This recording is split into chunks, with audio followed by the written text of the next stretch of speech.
All right, here we are. This is part two. Last time we talked about the philosophers before Chazal time, from the Greek time. This time we're going to shift into the Geonic era, time of the Geonim. Time of the Geonim basically is from the end of the Gemara and after the Savoraim till basically the early 1000s. So this is going to be from, let's say, the 600s to the 1000s. Now, during this period, we have this is the period of the Geonim, but the Geonim were the Roshei Yeshiva of the Babylonian Yeshivot. The Geonim generally did not write about philosophical issues. If they wrote, they had Shelot and Shuvot, mostly dealing with halachic things. But what we're going to see today is that there is one Gaon who did deal with philosophical things. It's very, very significant. That's Rav Sadia Gaon. And also during the Geonic period, there were other Jewish people who dealt with philosophical things, even though they were not Geonim themselves. They didn't serve as Roshei Yeshiva. So we'll start by saying that during this period of time was a very, very, very exciting period in the world for Jewish people. Because once in the 600s, the Arabs basically conquered every place where Jews lived, being Bavel and Israel and various places in between. We have all of the Jews were living under one kind of mamlacha, one kind of government. And this made contact between Jewish people a lot simpler than it was before when it was different kingdoms. Also, now you have people speaking Arabic. Arabic becomes, as far as the Jews are concerned, a kind of a universal language in any place that Jews are interested in dealing with and knowing about. Also, the Arabs themselves, as they went to all kinds of countries and conquered all around the Mediterranean, they encountered Christians, they encountered remnants of Hellenic cultures. They also, in Persia, encountered the Zoroastrians, and therefore they themselves started dealing with all sorts of issues that these other religions were dealing with, and then they wrote about them in Arabic, and there became a big interchange of all sorts of philosophical ideas and arguments and speculation, and it was a very kind of exciting time for in terms of knowledge and all kinds of study and research. Now, the first person that we're going to talk about is David HaBavli. Now, David HaBavli lived in the 800s. We don't have his actual literature that he wrote himself, but we have him quoted in various places.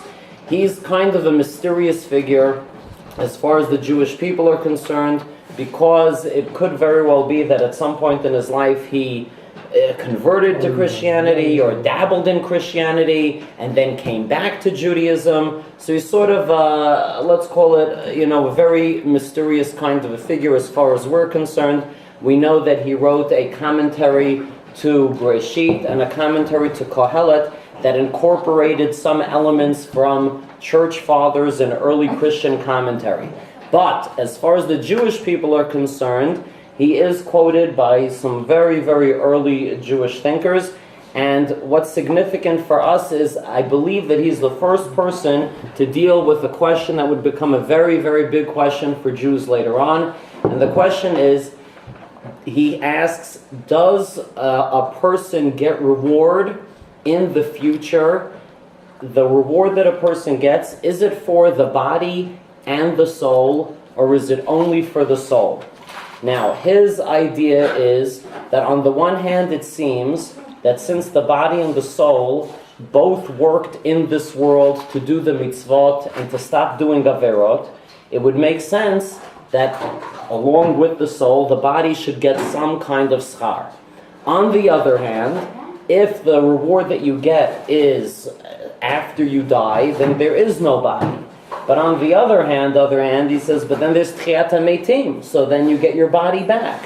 So he wants to ask, is the ultimate reward, is it only for the soul, or is it for the body and the soul? And this is a very, very big deal, because it also goes to the question of, if you're supposed to get a reward, what is the you that is you that to get a reward? Meaning, Are you really just your soul, and your body is in no aspect part of you, and that's just like an envelope or a shell or packaging that can be discarded, and the real you is your soul?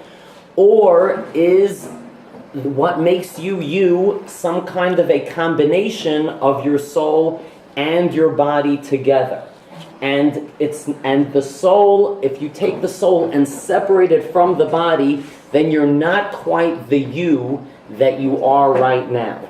How do you think about it? You have to think about certain physical aspects of yourself and how that impacts on non-physical parts of yourself, like a person's personality or character traits or things like this. You know, it could very well be that a person, because they are, I don't know, very, very tall or very, very good looking, or I don't know, they have blonde hair or whatever it is, then somehow the course of their development also in their non-physical self, but like their personality is in some fashion affected.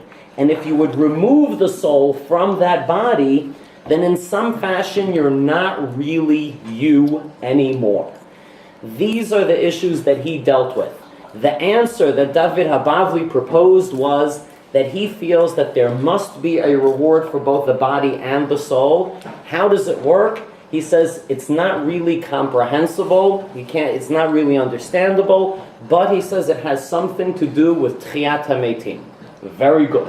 Now what's really significant about this is that this becomes a big, big issue that is dealt with throughout Jewish thinking. And it becomes, Sefer HaYikarim here in Ma'amar Revi'i writes, that this becomes, there become two main schools of thought about this issue.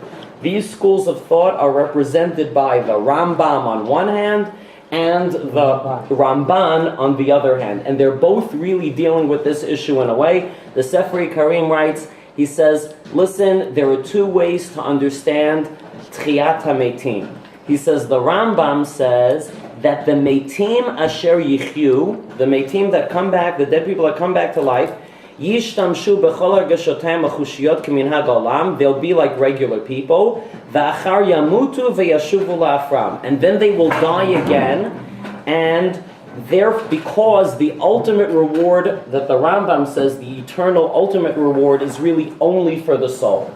And the Tchiyat HaMeitim therefore is temporary, to have some reward for the body, but ultimately all the reward is only for the soul after you're dead. The Ramban says no, that achar hatchiyah, after Tchiyat HaMeitim, Yichyu HaMeitim, the people will come back to life, and after they reach their natural end of their life, Yizdakech gufam ke'eliyahu, they will transform and their bodies will turn into some higher form of a body. The model for that is Eliyahu Hanavi. Veyitkaimu beguf v'nefesh, and they will eternally continue to exist with a body and a soul, but it's a higher type of a body.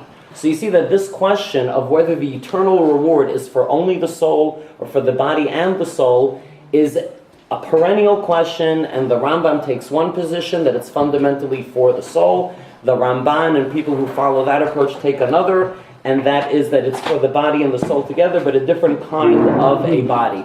And the first person, I think, to ask this question or deal with this question was David HaBavli in the 800s. So it very often happens that an issue that one person raises becomes an issue forever and ever and ever. All right, that is our friend David HaBavli. The next figure he lived in Bavel. That's why they called him David HaBavli. Okay. But there you go. Now, the other figure that we're going to talk about is Yitzchak Yisraeli. Yitzchak Yisraeli was a physician in Egypt, and he lived also in the late 800s, early 900s. He was like a scientist who also wrote philosophical works. In those days, there wasn't such a big difference between science and philosophy, and people kind of, did all of these things. He wrote a few philosophical works that were then translated into Latin, so he became a big hit among non-Jewish people. But from the Jewish perspective, he wasn't considered a significant person, basically for two reasons. Number one, in almost, except for in one book, which we'll talk about, his philosophical works never mention any Jewish sources whatsoever. He never quotes the Torah or any Chazal or anything like that, and it seems that he wrote things for a non-Jewish audience, except for one book, but we'll see that.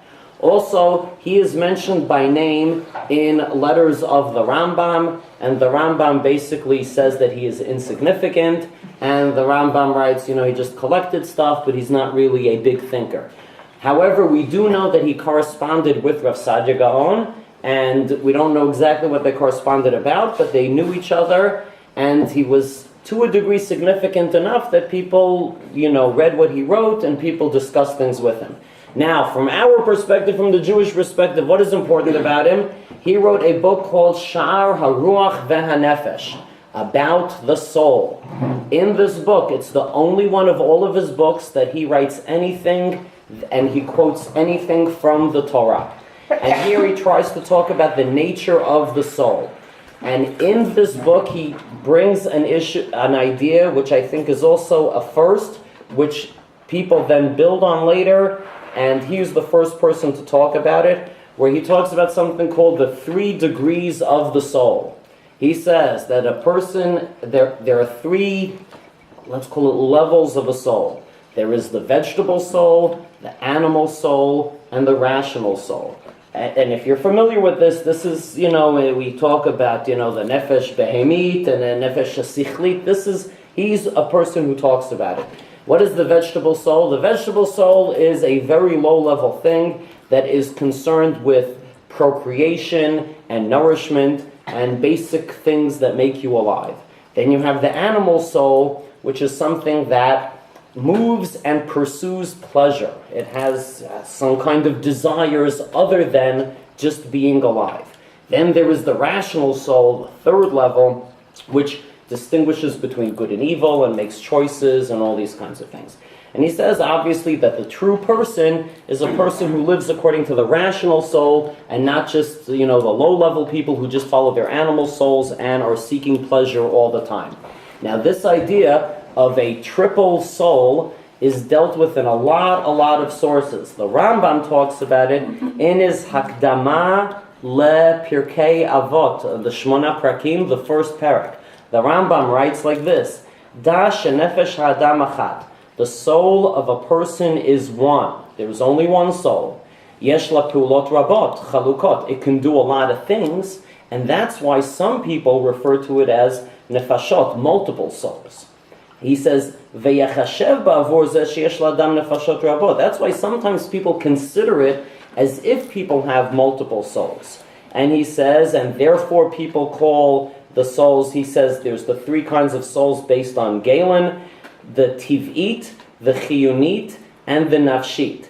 And he says, however, the philosophers divide the soul into 3, but he says you have to understand, einam rotzim ba'amram chelkei, when they say 3 parts, it's not shehi mitchaleket kechelek hagufot.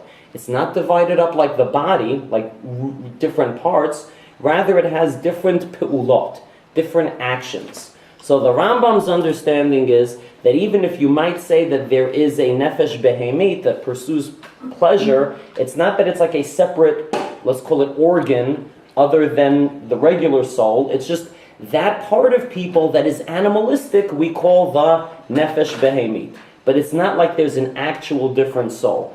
But those of you who are familiar with other thinkers, there is an idea of having a triple soul is something we find all over the place. We find it later, for example, the Ramchal talks about it, where we have the nefesh, the ruach, and the neshama. So there's like 3 parts of a soul. So this whole idea of having 3 parts of a soul, the Rambam says, the Greek and Roman doctors talk about it. Here, Yitzchak Yisraeli also refers to it in this work meant for Jewish people. And from here, you kind of have a divergence as to how do we take that. Do we take it like literally that there were like 3 different parts to it? I mean, the way the Ramchal writes it, some people have one part of a soul, but they don't have another part. Like they only get the other part, as they get older and things like this. Something that the Rambam completely disagrees with, and he says that this is only sort of a conceptual idea, but it's all one thing. but this is an ancient idea that dates back to the Geonic times. Very good. So we saw that these two figures that are really peripheral, although sometimes if you read books, they will call these people the first Jewish philosophers, but that would ignore the pre-Chazal Jewish philosophers like Philo, but whatever, sometimes people call these the first Jewish philosophers, and so be it. But you see that there are ideas that they introduced that continue, and everybody talks about them. But the real important person in the world of Jewish philosophy and the Geonic era is Rav Saadia Gaon. Rav Saadia Gaon was just a blockbuster in Jewish history. Now, the story of Rav Saadia Gaon goes as follows. Rav Saadia Gaon lived in the 800s, from 882 to 942. Rav Saadia Gaon was born in Egypt, and he studied in the yeshivot, also in Israel, in Tveria. This is extremely significant. Why? Because in the time of the Geonim, the way you became a Gaon is, the Geonim were the Roshei Yeshiva of the yeshivot in Bavel. So normatively, the way you would become a Gaon is if you were an outstanding student in the yeshivot of Bavel, and then you became the Gaon. He was an outsider. He's from Egypt, learned in Israel. How is it that he became a Gaon? The reason for this is that in his time, the Suri Yeshiva, which is also called at that time Mata Machsia, was basically going down the tubes. And it was in danger of just closing its doors, and it was not really functional as a yeshiva anymore. Because of this, the Reish Galuta, who was at the time called David ben Zakkai, said something has to be done to shake up and infuse our yeshiva with new life and get more talmidim and get us back on track. So for this reason, they use this method that people even do today, which is you find a charismatic, exciting personality and bring him into the yeshiva, and this is going to be the big draw. And that was the story of Rav Saadia Gaon. That's how he became a Rosh Yeshiva.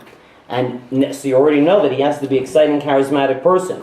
What was exciting and charismatic about Rav Saadia Gaon? Rav Saadia Gaon got involved in all of the major controversies of his time. And the two major controversies that put him on the map was, number one, dealing with Karaim, the Karaites. Basically, Rav Saadia Gaon is credited for stopping the Karaite movement, and basically from the time he started writing and dealing with the Karaites no longer posed a significant threat to the Jewish people. Up until then, there was a danger that maybe they would overtake normal Judaism and regular Frum people would be the minority and Karaites would be like the thing. But he was the one that sort of put a stop to this. It's sort of like in the olden days when people in America thought, oh, reform is going to take over. Yeah, but after all, reform is, is not doing anything. No, now I don't think anybody cares about reform taking over now.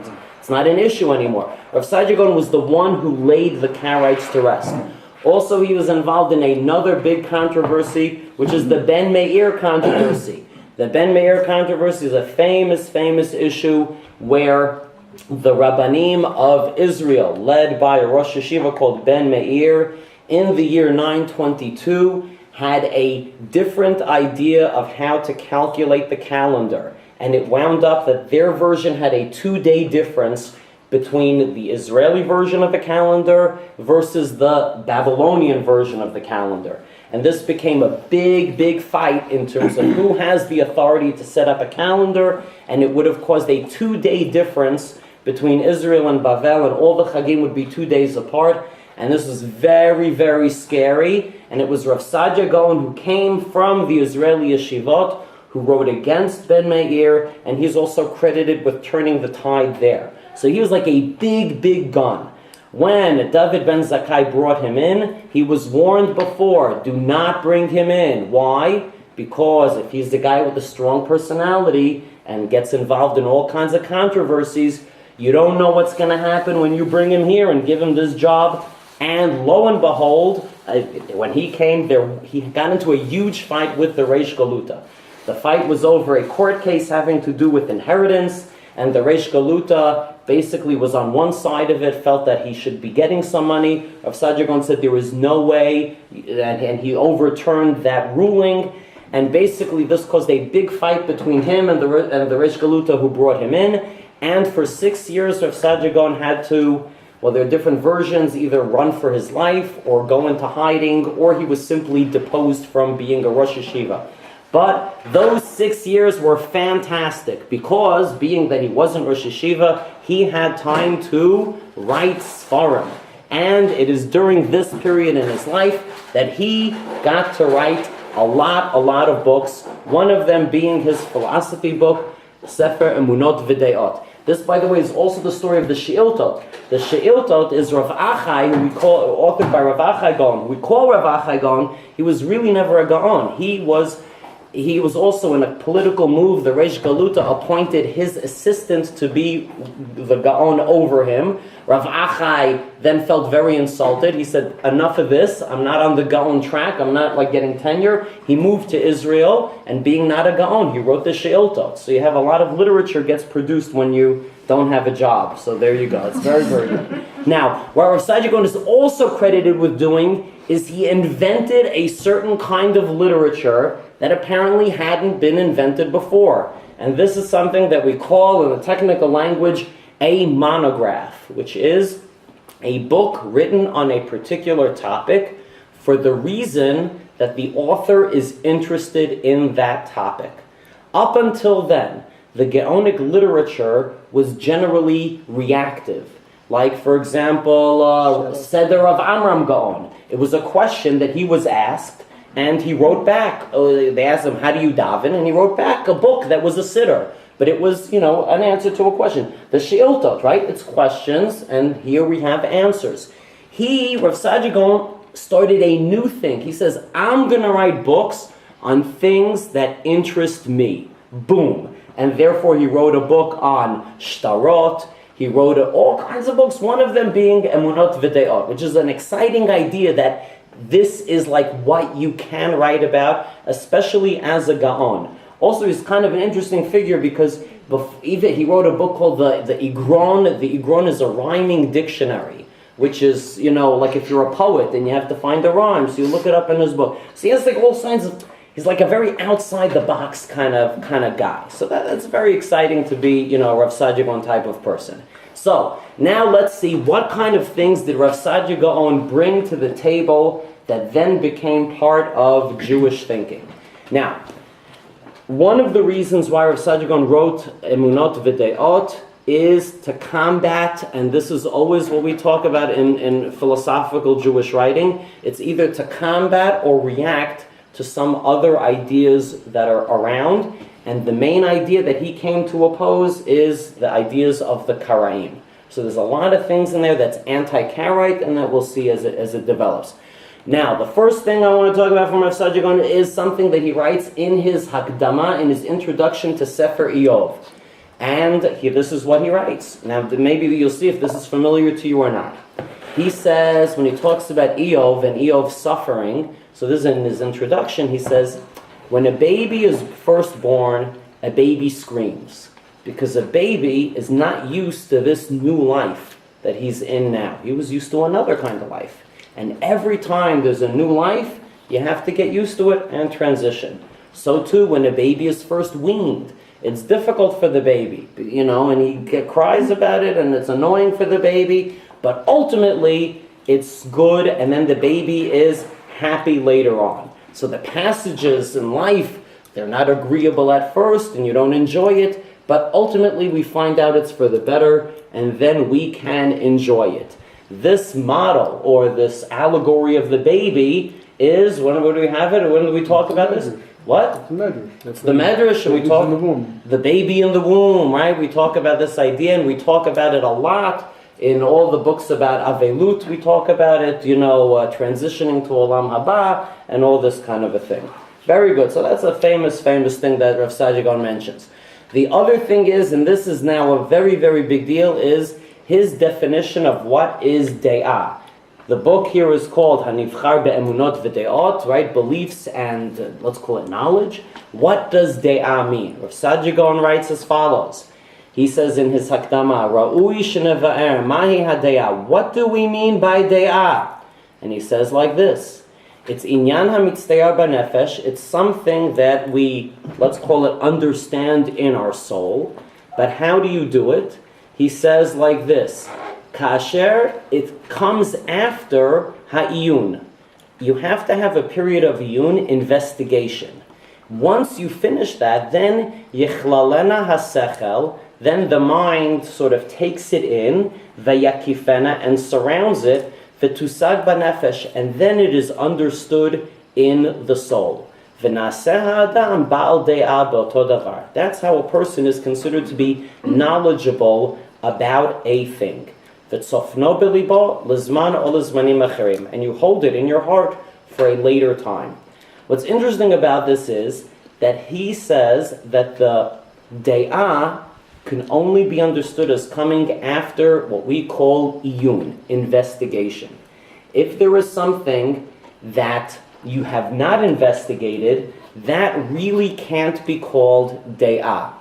And therefore, he is the person who begins this entire philosophical school that you also find later in Chavat HaLevavot. He talks about it a lot, which is that if there is a person who learns things and just accepts it on faith all the time without investigation, he says that is not the highest level. That is selling yourself short, and this is only good, Chavat HaLevavot says, for people who do not have the capacity to investigate and study things on their own.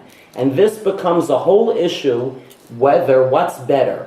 Is it better to have sort of a blind faith and accept things because people tell you, or is it better to investigate? Rav Saadia feels that it's better to investigate. Of course, he feels that if you investigate, then you will ultimately get to the proper conclusions if you investigate properly, but there should be an investigation process, and an investigation process is the right thing to do. We'll see later, again, for example, the Ramchal, he says the best thing is to have the Kabbalah, the Masorah. If you accept from other people, that's the best thing. Because, they did all the investigating for you. You don't have to investigate. Rav Saadia Gaon is the other approach over here, and this is sort of the more philosophical kind of thinkers rather than the mystical thinkers, which is that the investigation process is something very, very significant and good, and people should do it. Very good. Rav Saadia Gaon is also the first person to deal with one of these classic, philosophical puzzle things, which is whether God can do something which is impossible. And the way Rav Saadia Gaon writes it, he's like this. He says, can God make oseh et hachamisha yoter mi asara? Could God make 5 more than 10? Al af she'eno mosif aleim, without adding anything to 5. In other words, can God make 5 apples be more than 10 apples? Now he can by making more apples, but without making more apples, by leaving these 5 apples and making that 10 apples, can God still make the 5 apples be more than 10 apples? Or there's another way of saying, can God do the impossible? Can God make a triangle that does not have 3 sides? He says, can God make the olam, can God machnis et ha'olam betoch tabat? Can God make the world go through a ring without either shrinking the world or making the ring bigger? So, the Rav Saadia Gaon says about all of these things, kol eila minha nimna. All of these things are impossible. And they're sort of even impossible. We say like this, Na'anelo, we answer to people, Hu yachol al kol davar. God could do everything. But what he can't do, or what you're saying that he can't do, is something anti-definitional. And he says, categorically impossible. He says that is hevel. In other words, if you're going to define a triangle as something having 3 sides, then by definition, God cannot make a triangle with more than 3 sides. So there you go. So of course he says God can add more sides to it, and it turns into something, or shrink the world and put it through a ring, or make more apples, but these categorically impossible things are impossible, and therefore it is not a problem, and it does not take away from God in any fashion. All right, I think he's the first person to sort of deal with this puzzle. The Rav Zvi Ron also is the first person to bring this argument. And listen to this, I think this became very, very famous after. In Emunot V'De'ot, the third part, he writes, Omerani ki asipur asher afshar shipol bo have said. A story that is told, there can be problems with that story, mishtei sibot. He says there could be two reasons. Okay, let's see what are those reasons. He says, number one, he says, there could be that there is some sort of a mistake in understanding what happened over there, or there could be something which is zadon, a purposeful, changing of the story, that somebody, puts false information into it. He says, however, hakibutz hamerubeh, but he says if you have a lot of people, then both of these problems are going to be resolved, or they're not going to be a problem. He says it can't be that everybody misunderstands something. Maybe one person understands, a few people understand, but everybody. And also he says, Im yazidu v'yaskimu litzor sipur. And if a bunch of people get together and plan, we're all going to tell this lie, lo ya'alem hadavar bifnei rabim mehem. It cannot really be hidden. It will be found out. So he says, kasher hasipur nakim mishnei ela. Therefore, if a narrative does not have these two problems in it, then we can understand that the thing was transmitted properly. And this becomes what is known sometimes later on as the proof from tradition.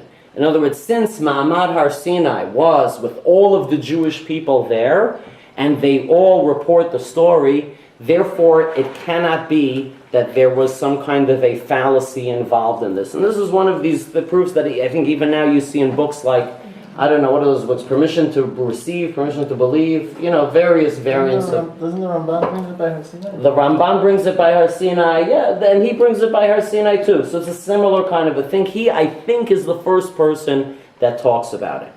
Another thing that he categorizes, which became a very, very exciting idea, is to put mitzvot into two categories. The mitzvot shim'iyot and the mitzvot sichliyot. The mitzvot sichliyot are the ones that are rational, that, not to steal. And then there's the mitzvot shim'iyot, which, you translate sometimes as auditory. In other words, if we wouldn't have heard them from Hashem, we wouldn't know to do them. Like what we like to call the chukim and mishpatim, and he categorized them in this way. Now, what is the reason then that we have mitzvot shim'iyot if they're ununderstandable? So he writes as follows. The reason for this is in order that we should get sachar. Very good. Now, he says, hasiba ha'ikarit l'kiyuman, the main reason for these mitzvot is tzivui Hashem v'nizkeh b'kach l'gmul. It's the commandment of God, and we should get rewarded for these things.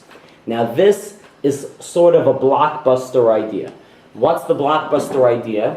Because there's two ways to look at these things. The example that he gives is, let's talk, the classic thing that everyone likes to talk about is kosher. Miniyat achilat miktzat ha'machalim. There are certain foods that were prohibited to eat. Now there are two ways to look at this. One way is to say, there is something bad about these foods, and therefore Hashem told us not to eat them. If the Torah wouldn't have told us not to eat them, and we would be eating them, there would be some negative consequence. It's almost like it's like poison. Poison, it's poison whether you know that it's poison or not poison, or you don't know that it's poison. That's why Hashem told us don't eat these things. They are bad for you. They're either bad for you physically, bad for you spiritually, but they're bad for you.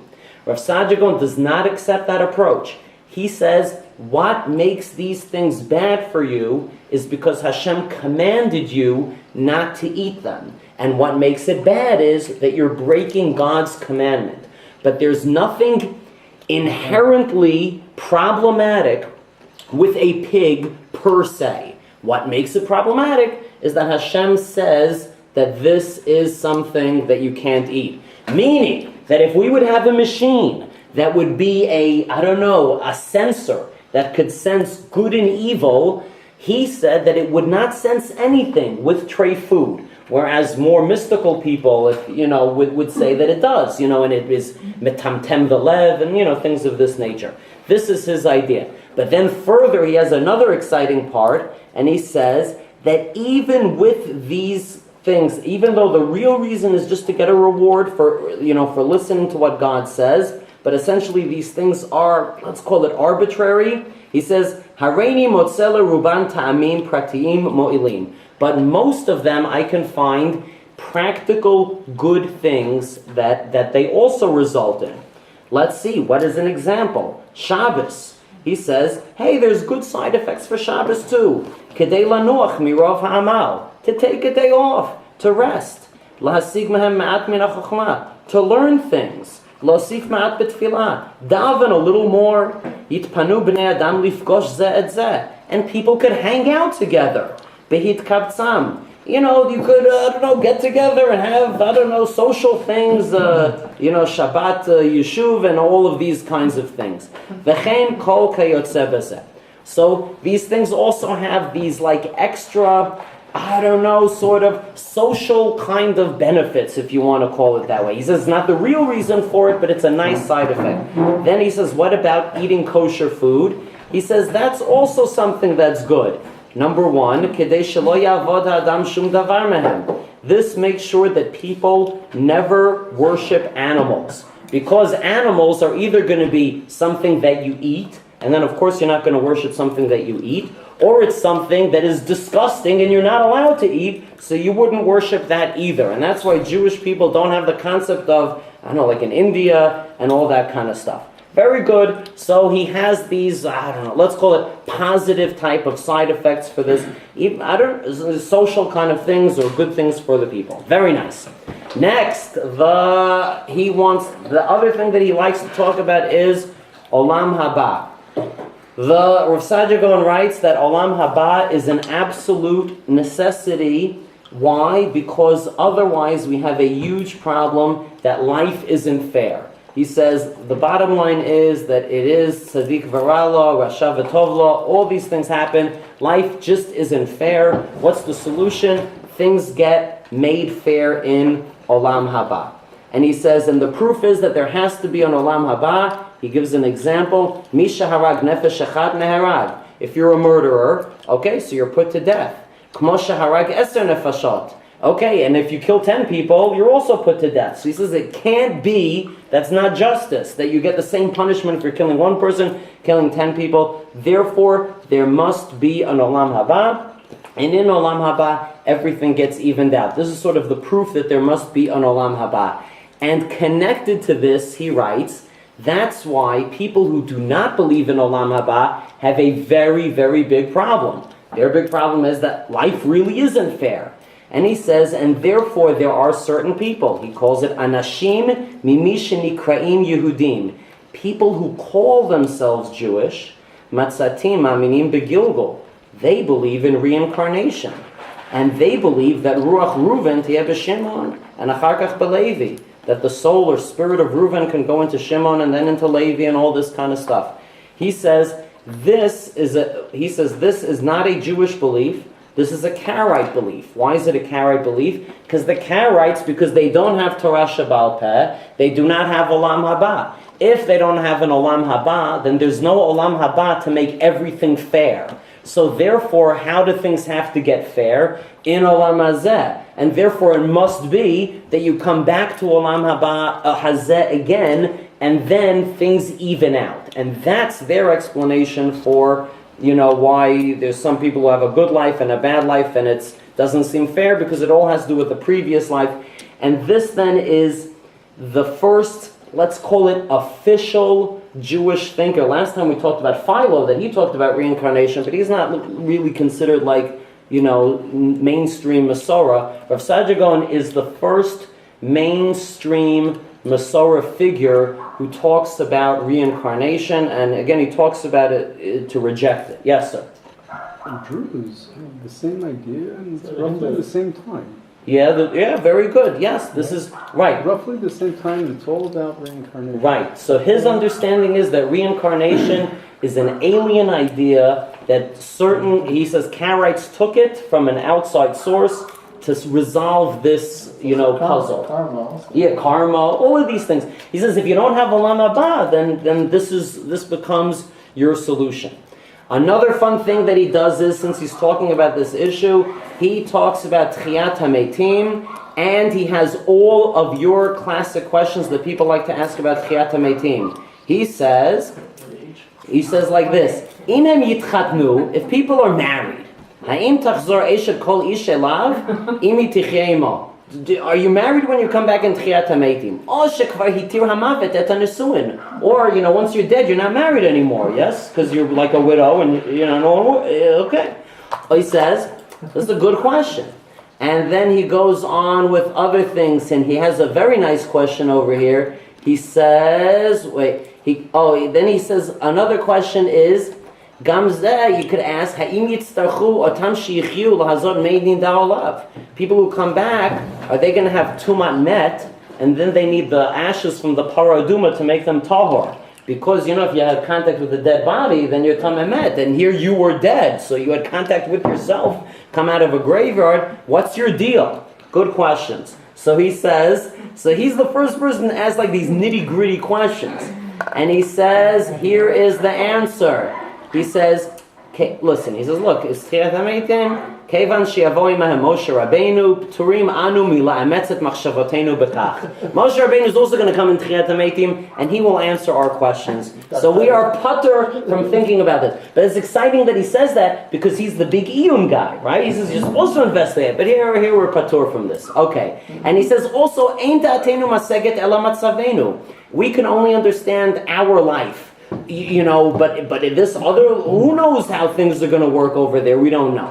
All right, but then he does some questions. He does answer. He says, "Ha'im yakiru yedidehem v'krovehem." When we come back in Tchiyat HaMeitim, will people recognize each other? And he says it must be that people will recognize each other and know who they are. Why? He says because we have ideas. The Chazal tell us. Kol adam yisupach l'shivto, people will join their shvatim, so presumably you'll recognize who your shvatim are. And also he says, if we're going to have the Nevi'im and the Avot come back, we have to know who they are. So he says it must be that instinctively people will know, hey, that's Avraham Avinu, hey, this is Moshe Rabbeinu, and therefore everyone will recognize each other. Very good. So he's the first person to deal with these kinds of fun questions that, people like to ask at some point in their lives before giving up on them. All right. Now, another thing that Rav Sadigon likes to talk about is his idea that there is no such thing as magic. And he says that when the Egyptian sorcerers are described as using bilatehem, he says that's to tell us lidchot ma'asehem lo kedei la'amtov. That's like a word used, means a trick. But it's not like there's no real supernatural power that people can tap into and use, and there is no such thing as magic. And he says, so you're going to ask me how they did it? He writes, I'm not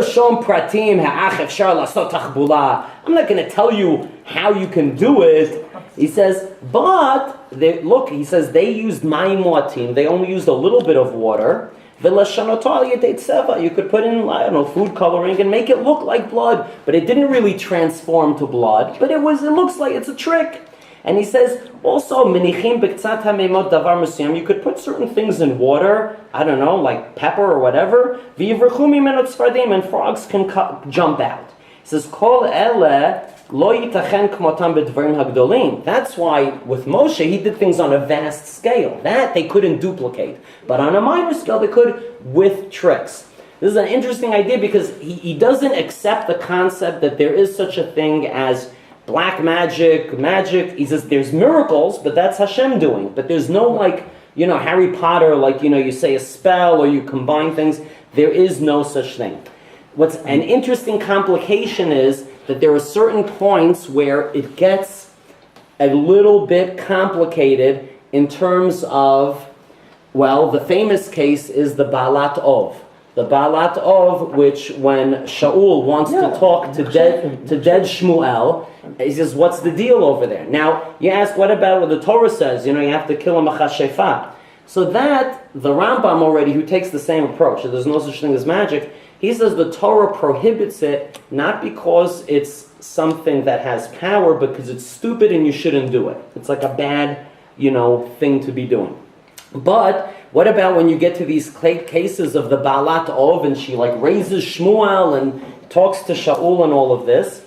So here, this is an issue, right? So so here is really sort of a debate. Rav Saadia Gaon says, and here it's how far are we going to take it? He says that it actually happened, but Hashem made it happen miraculously. So it wasn't her magic, and it's almost like she was as surprised as Shaul that something happened. However, we have other Geonim, Rav Shmuel ben Chofni Gaon, he writes no, and it was all an illusion. And that's also what the Rambam never talks about it explicitly, but the Rambam's son says also that it was like a altered state, and he was and it was basically psychological, something going on in his mind. What about the whole Gemara that's full of all the Ruach Tumah stuff that guys do to go do magic and very good. Shmoni Mechashefot with that get hanged. Yes. All that stuff. So very good. So look, you have this entire approach that those things are not reflective of an actual reality, and even if there are people, I'll tell you, like Shadim, for example, that's a famous thing, that the Bavli is full of Shadim, the Yerushalmi, very, very not full of Shadim.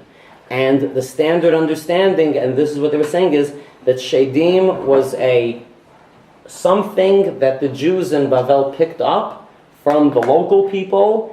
They understood that it's real just because that was science, the same way you learn in school that there's germs, you can't see them, but they make you sick, and you have to wash your hands to make the germs go away. Alright, so you believe in germs, you never saw a germ, but it's science, you believe in germs. So he says that's how Shadim were for them. But it's not that Shadim are sort of real as such. That's his idea. Alright, and now let us just do one last kind of a thing where just to show how he also tries to get away from things. The last kind of a thing that we'll see, this is the Ibn Ezra quotes, it's sort of famous Rav Saadia Gaon, and he writes, Rav Saadia Gaon says, and even though the Ibn Ezra doesn't really agree with him, that the snakes can't talk and donkeys can't talk. And therefore, when it says in the Torah that the snake talked and the donkey talked, it says it was a malach diber bishvilam. It was a malach talking, and it seemed to be a snake talking, and it seemed to be a donkey talking. Rav Saadia Gaon basically says that animals are not smart, and they can't talk, and there's no such thing.